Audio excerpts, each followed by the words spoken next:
իսկ իշխանության թիրախում հայտնված եւ կալանավորված սրբազան պայքար շարժման կողմնակից գործարար Տիգրան Գալստյանի դուստրը Էմմա Գալստյանը իր 16-ամյակի առիթով գրառում է արել, որտեղ խոստովանել է, որ երբեք չէր պատկերացնի, որ իր միակ երազանքը լինելու է հայրիկին նորից ազատության մեջ տեսնելը։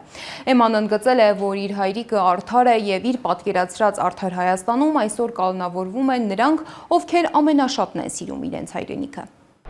Սեպտեմբերի 2-ին լրացավ իմ 16-ամյակը Արցախի անկախության օրը, ես երբեք չէի պատկերացնի, որ միակ երազանքս կլիներ հայրիկիս նորից ազատության մեջ տեսնելը։ Հայրս, ումով հպարտանում եմ, քուն թե արթուն հայտնվել են նույն կարգավիճակում, ինչ իրական հանցագործություն գործած մարդիկ։ Այսօր այն հայրենիքը, որը ուզում եմ անձնապես զարգացնել, կալանավորում է իրեն ամենաշատը սիրող մարդկանց։ Լինելով Տիգրանի ավագ դուստրը, ուզում եմ, որ բոլորն իմանան, հայրս արդար է, հայրս ազնիվ է, հայրս պաշտում է իր հայրենիքը, հայրս ապօրինի կալանավորված է։